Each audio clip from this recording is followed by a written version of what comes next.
Brooks Running reminds us that we're all powered by something. Whether it's the me-time energy of a run after a day at the office, the electrifying energy of your first marathon, or the infectious energy of a group run with your friends. No matter what energy powers you, Brooks has gear specifically designed to unleash it. So lace up and let it out. Let's run there. Visit brooksrunning.com today to learn more. The podcast you're about to hear is true. The names have not been changed to protect the innocent, the guilty, or anyone else. If you're interested in the same type of discussion related to organized crime that you hear in the traditional media, stop listening now. If you're interested in thinking differently or learning something, turn up the volume on your computer, smartphone, or mobile device. This is The Racket Report. Here's Frank Murano. This is The Racket Report, the podcast that tries to take you inside the world of organized crime. Well, if you've ever been impressed with my knowledge of organized crime and what's going on in the world of organized crime, chances are it's because I have just parroted and plagiarized my next guest. I used to say that he was the Cindy Adams of the organized crime community because he was really plugged into everything that was happening on the streets. But the truth is, he's actually much more accurate, much more often than Cindy Adams is. So I've stopped using that comparison. He's been a guest on our podcast before. He has got his ears and nose on the ground. And if you want to know what's going on in organized crime, you need to listen to and watch Jeff Nadu. He's the host of The Sitdown, which not only covers a lot of mafia news today, but it is an incredible crime history podcast. Very, very pleased to welcome back to the Racket Report, Jeff Nadu. Jeff, always great to talk to you. Hey, Frank. How are you? I'm great. Jeff, for people that may not have heard our previous conversations, you've been covering organized crime for a while now. You think we're in a resurgence moment? It feels like every week there's a new indictment, a new twist, a new wise guy getting out of prison, something going on. Do you think we're really in a new era, or is it always this newsworthy? Yeah, I think that's possible. Could there be a kind of a renaissance? Maybe. I think at the end of the day, as you alluded to, a lot of the stuff we're hearing, though, is kind of the one problem that I've always talked about with the mafia is time. A lot of the news we have is of the old guys dying out. And I think the problem is the mob has not replenished the ranks with new people. Are their families making new members? Absolutely. But as I've told you, and if you follow this, young Italian kids don't want to be gangsters anymore. They want to go and become, high-end influencers or something like that, or stockbrokers, right? Sure. Making money on the corner is different. A lot of these kids are raised far differently than some of the old guys that are dying out now. Even some of the guys in their life today, they don't have the same ethics, the same morals as maybe their fathers or uncles did. That said, I think we've seen that the mob is what more legitimate. A lot of the stuff now is, if you're going to get arrested, it's hopefully not for anything real serious. You'll do a couple of years, and most guys are willing to accept that. But I think a lot of the news more is just people dying off, and in a way that's bad for the mob because they haven't replenished the ranks. Sure, absolutely. Aside from what you just mentioned, what's the biggest misconception people still have about the mafia today, especially in 2025?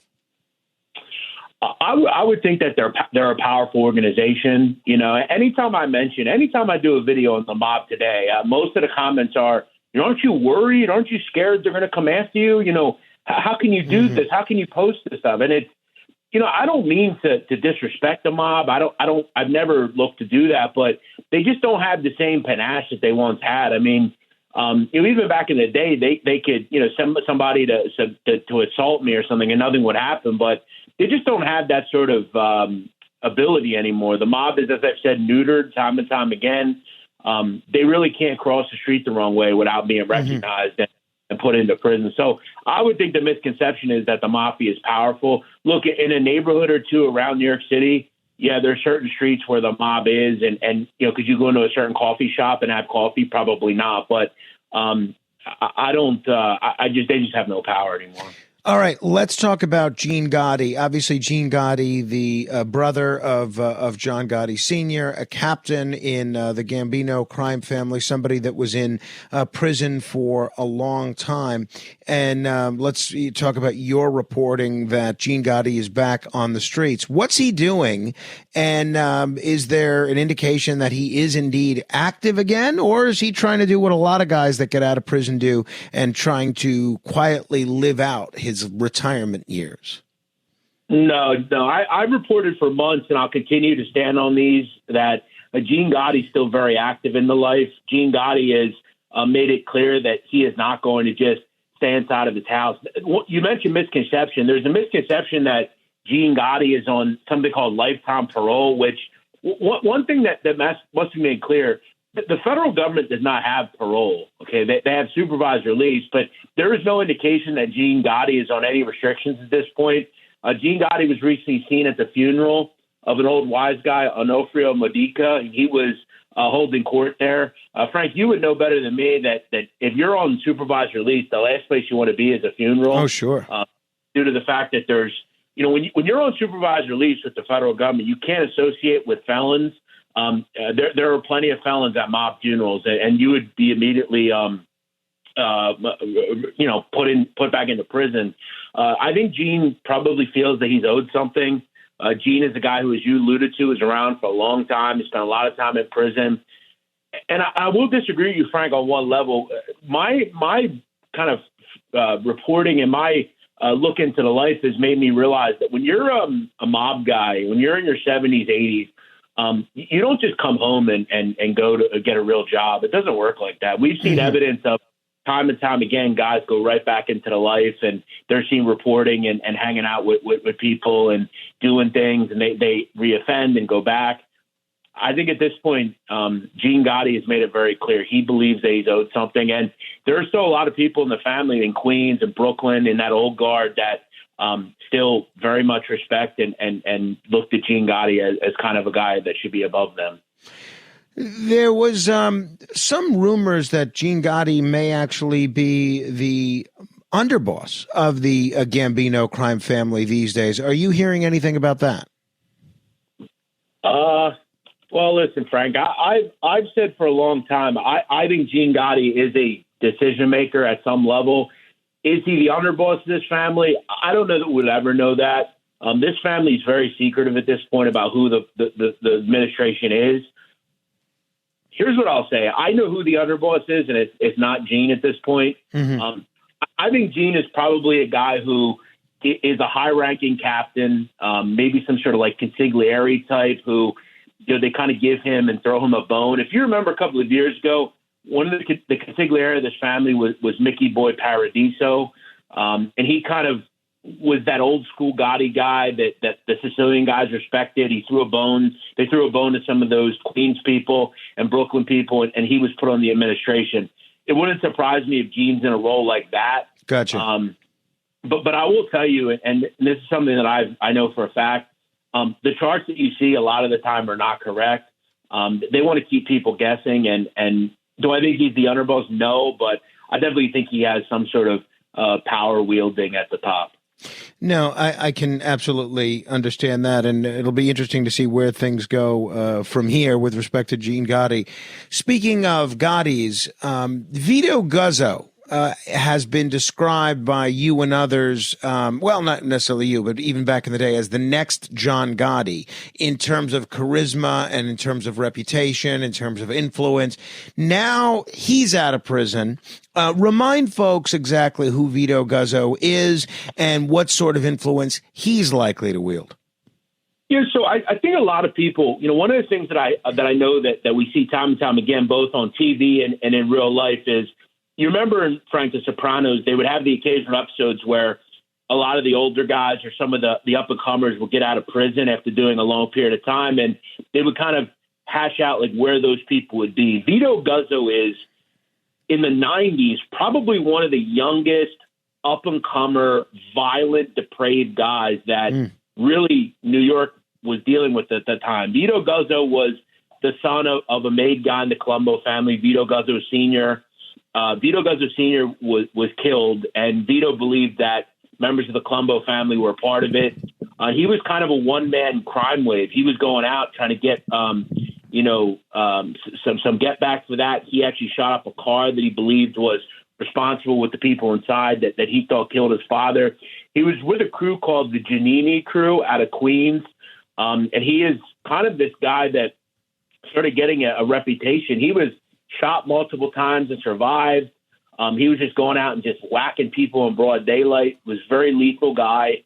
And they had a very violent reputation in Queens. In the late 90s, he pled guilty to 5 murders. He got 38 years.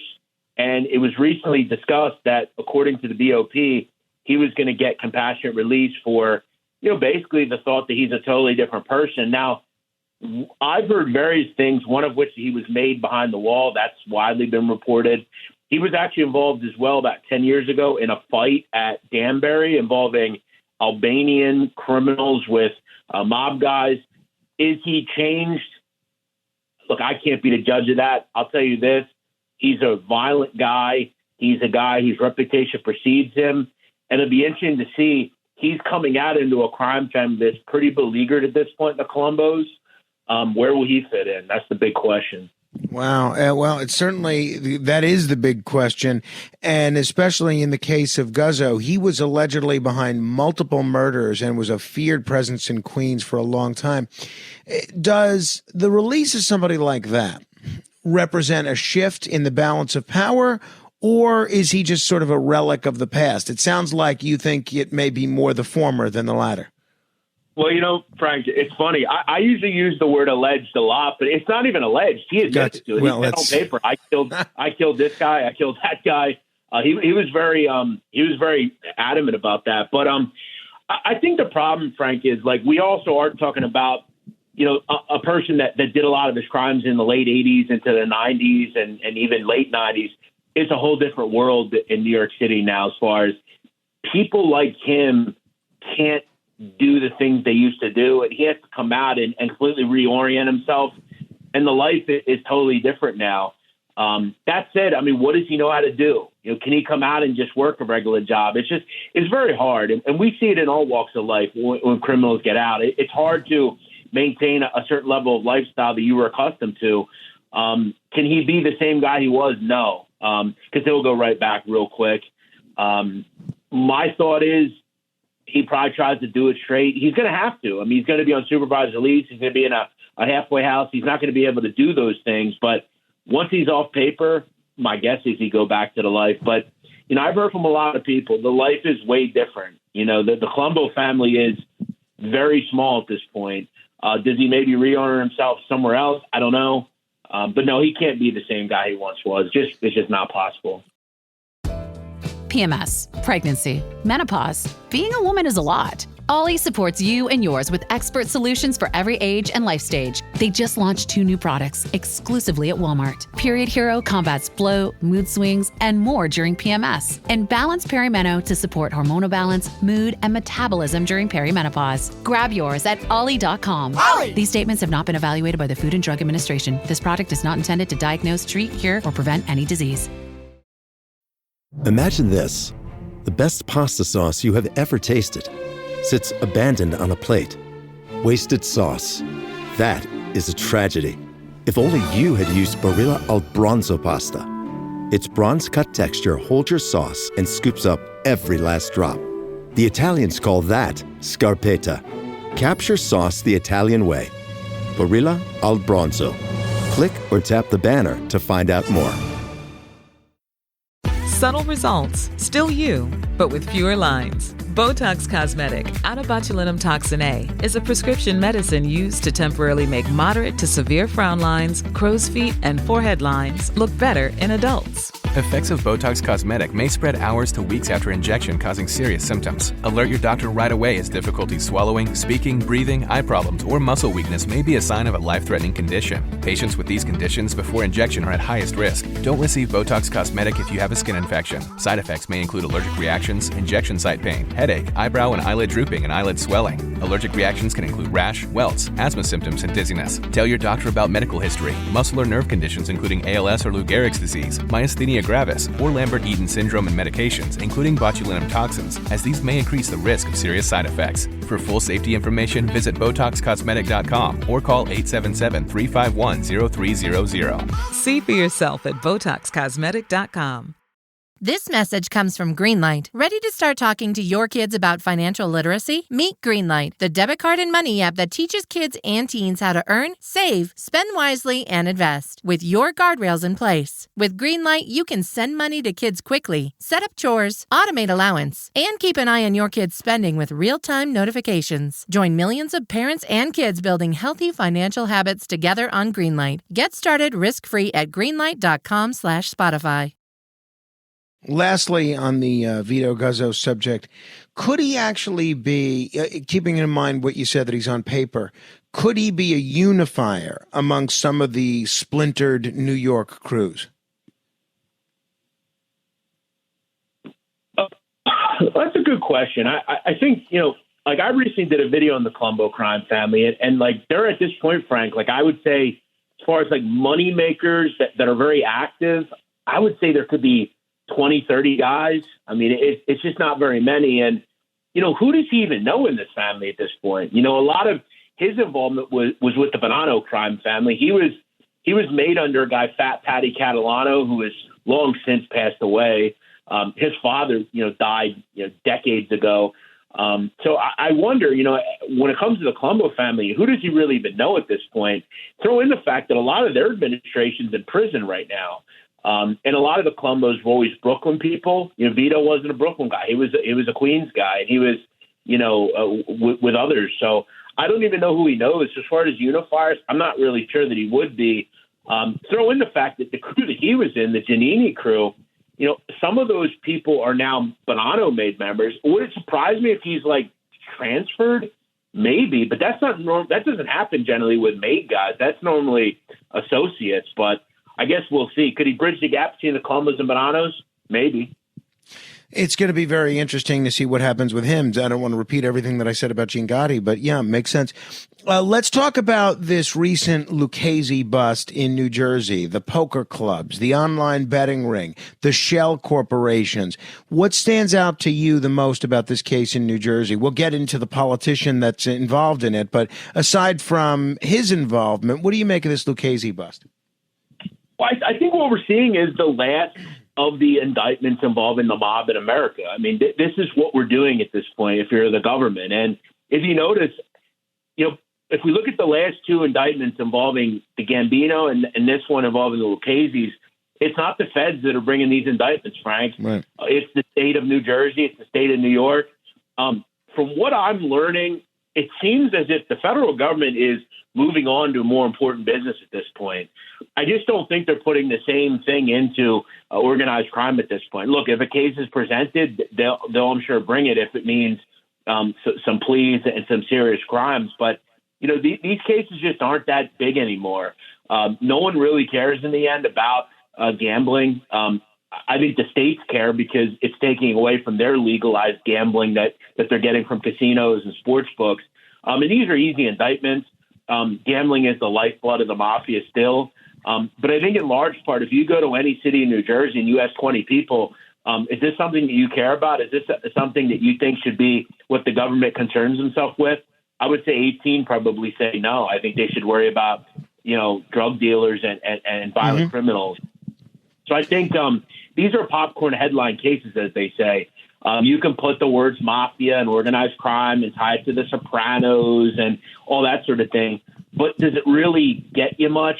No. I think it really just upsets the apple cart because most of these people, 39 people were indicted. The big names we hear about, the George Zapolas, the Pernas. It's funny, Frank, the Pernas do 2 years every 4 or 5 years for gambling. That's kind of what they do. They've always done it. They've been gamblers and bookmakers their whole lives. These guys will plead. They'll get a year or two, and that'll be that. It really does nothing to stem the tide of crime. These people will just find other people to do this, and no one really cares. This is, I think, for the most part, victimless. I'm not in a belief, Frank. I'm a gambler. I'm in the gambling business. People that gamble are grown adults. They can make the decisions, just like going to buy alcohol or smoke. So as far as it being a victimless crime, to me, it pretty much is. No one cares about gambling. It's just the truth. Yeah, well, I think you're right, and that's anecdotally my observation as well. Let's talk about the politician involved here. A sitting councilman, Anand Shah, allegedly ran poker games and a sports book that they say was tied to the mob. How common is that kind of political entanglement these days, or is New Jersey just being New Jersey?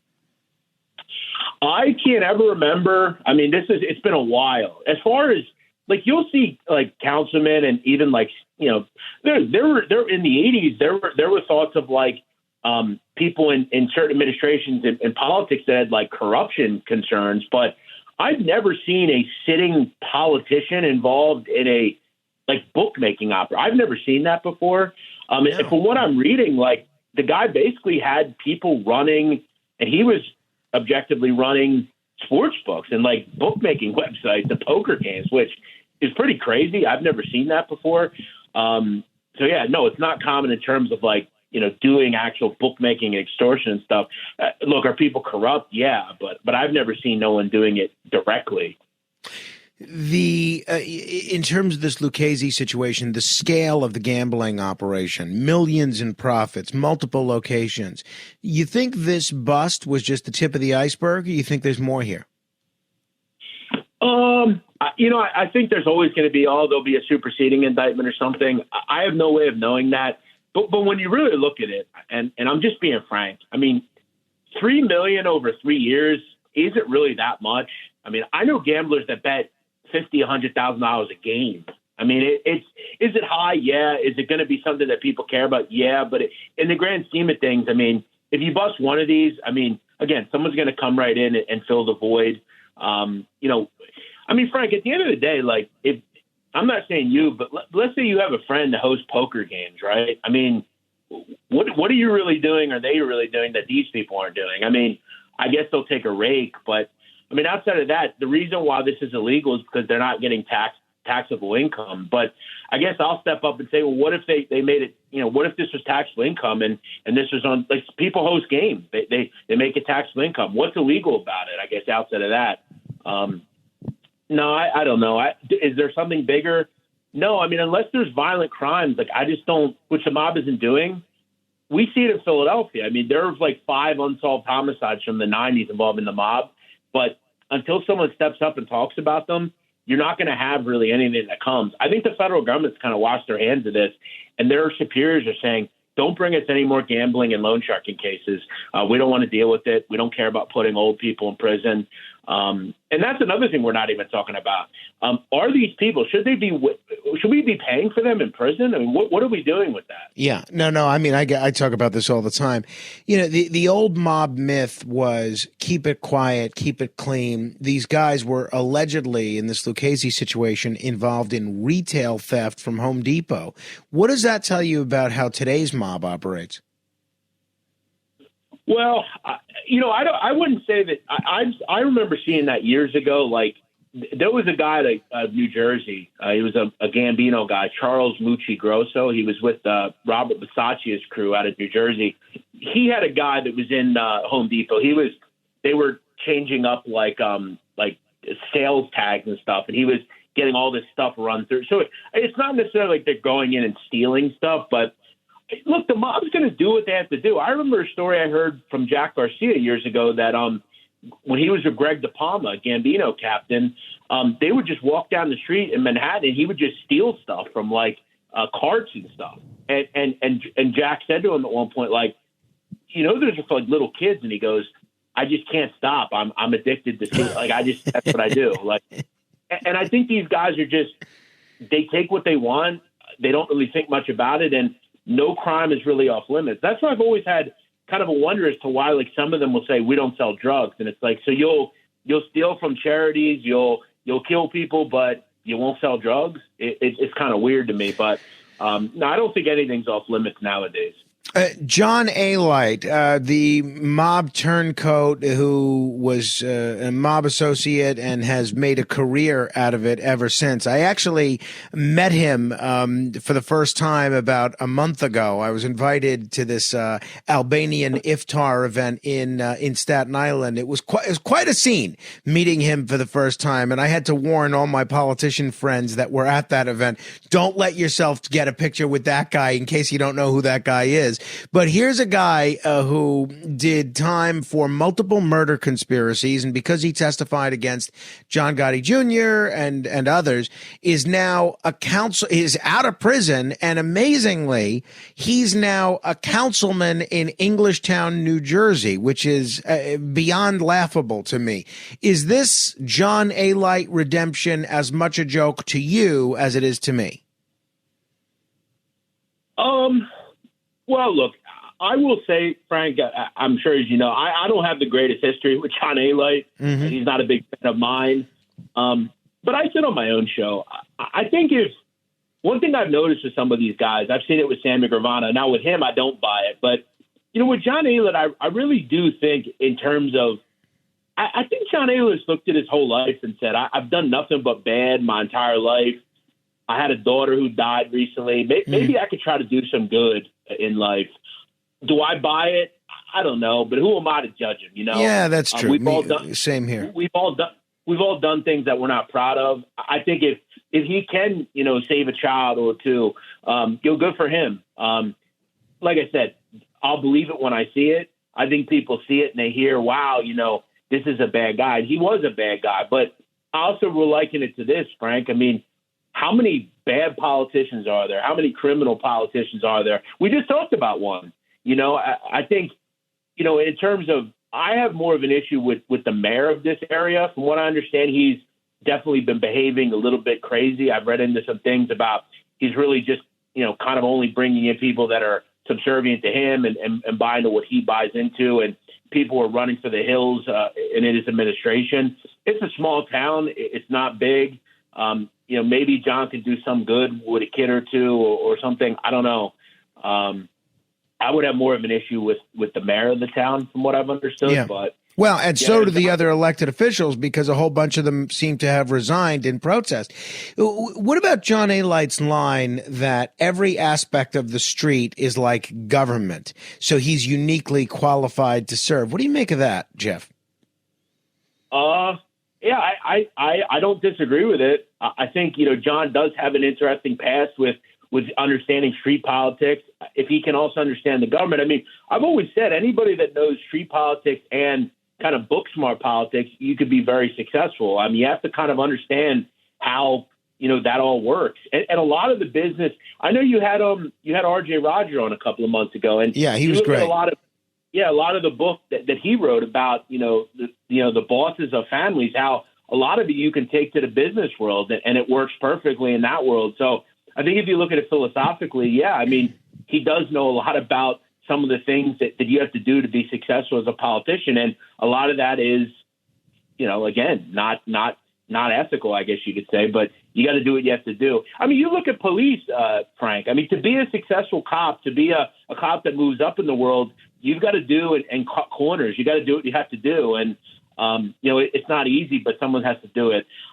Look, has he changed? I have seen a bit of a change with him, at least maybe over the last year or so.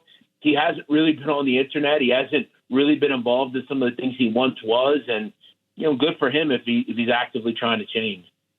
Just before we move on from the A-Light front, should voters be worried about this, or is this small town Jersey politics playing out in a weird way? I guess the other thing I'm concerned about is what kind of message is the mayor sending here to victims, to former associates, and to young people that are watching this from the outside and thinking, all right, I could be a criminal my whole life. As long as I have this kind of conversion, I can then be a politician. Yeah, I think another thing that we don't talk about, too, is like he wasn't even a good witness. Like he wasn't believable at all. So it goes to show like how much of a liar he can be and how he'll say anything to get out of something. So I can understand that. I don't think it sets a great precedent. But on the other hand, I'll say, he could also, I think the only way to get through to some kids would be, getting someone that's been a part of that, someone that's been in prison, someone that's done bad things. I think that the concern that I have is, like, John Aylett has talked about openly that he doesn't want to just be a councilman. He wants to be a state senator at some point. He wants to run for higher office. Wonderful. It must be made clear, though, he was not elected, and I know you know that. He wasn't elected. He was appointed, and I guess he'll have the seat for a couple of years. But, yeah, as far as him, like, he wants to go to higher office from what he says. So we'll see. Yeah, we will see indeed. Heaven help us. All right. With the online component, crypto money laundering, international sites, shell corporations, has the mafia finally adapted to the digital age as far as you can see? No, not at all. I mean, I would say that they're, they definitely have moved into like the internet gambling world as far as like getting these websites, they call them paperhead websites, where a company in Costa Rica or Antigua will run a site. You'll pay the site to run it, and they'll basically host your betting operations on it. That's about as far as they've gone. Look, are some of these guys in stocks and crypto and that sort of thing? Probably in their personal lives, but are the mob, running scams through meme coins and stuff? No, not that I know of. As far as though, I have heard some talk recently about some up and coming guys that are involved with the merchant processing world, which is your credit card services through businesses where you have that machine that scans credit cards. From what I understand, there's some guys that are making big money in that world, obviously all legal businesses. We also see, Frank, recently that some of the families are even getting into legal loan companies. There's a case out of Philadelphia, New York City involving Joe Lafort and his brother, involving a legitimate loan company. The only problem is, Frank, if you didn't pay the loan back, they were sending people to hurt you. So they recently were indicted and sentenced to over a decade in prison. So that's a little bit more than normal stuff they're involved with. But I would say merchant servicing, that's kind of up and coming. Gotcha. So, how much of the mob picture these days is the five families, or if we're talking New Jersey, the six families holding steady versus independent crews or ethnic hybrids, whether it's Albanians, Russian, Chinese, etc., picking up a lot of the slack? Well, I mean, the five families are all still around. There's a family in Philadelphia. There's a family in New Jersey, Buffalo, Boston, Detroit and Chicago. But as far as on the criminal totem pole, they're pretty low. I would say that, and I always keep saying this, the most, I think, out there in your face organized crime today that you're not seeing is most street gangs. I wouldn't say report to cartels, but they're basically overseen by them in terms of most street gangs sell narcotics. They're getting them straight from cartel influenced people that are middlemen or have connections to higher ups in Mexico. Those are the preeminent groups now. Some of these, when you say ethnic, in terms of Spanish, there are obviously Albanians. Look, are there Albanian street gangs? No, not anymore. They're more or less all involved with the drug trade. If you look into the global drug trade, Frank, Albanians are moving the market.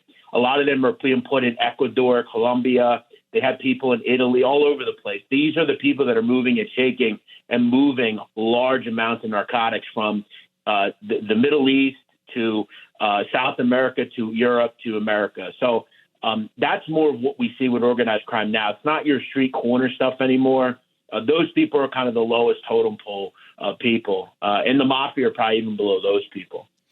What role does pop culture still play in keeping the allure of the mafia alive? Does media romanticization give these guys a little bit of oxygen? I would say people would blame me for that. Yeah, I would too.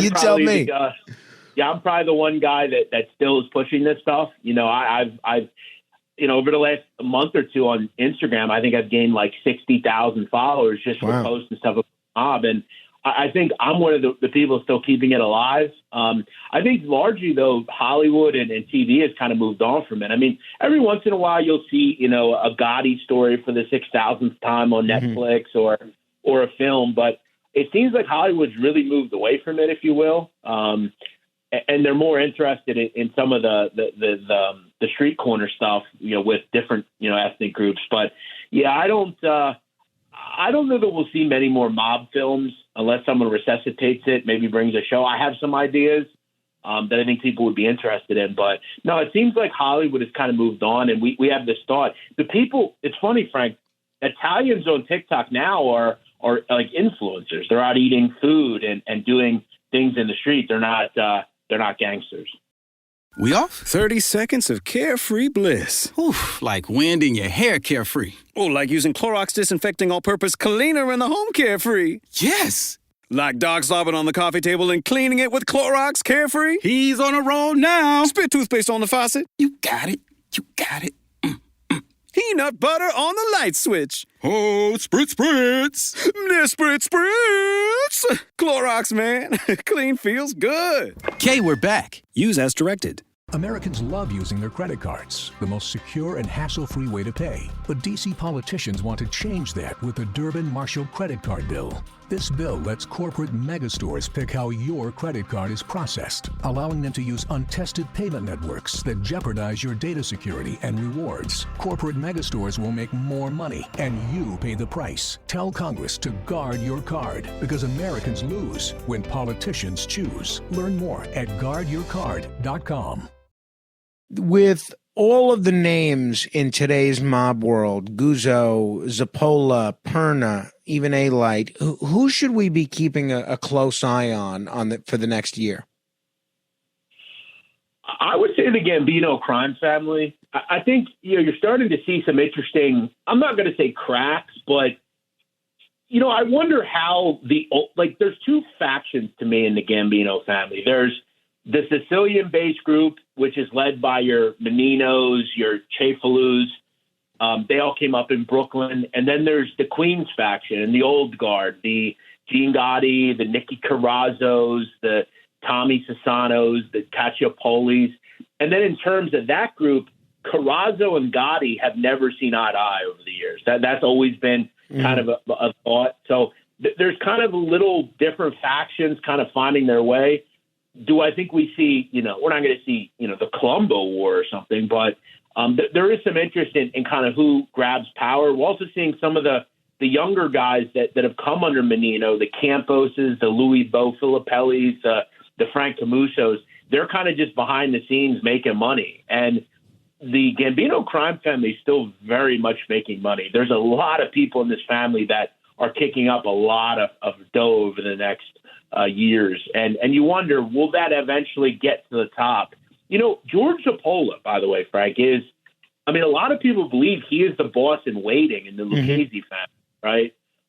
Vic Amuso is the boss by name. He's in jail doing life, but, Zappola is looked to be the next guy in line. So if he goes away to prison, how does that work? Who comes up behind him? But I would say the Gambino family and Genovese too, they still have a lot of people making money.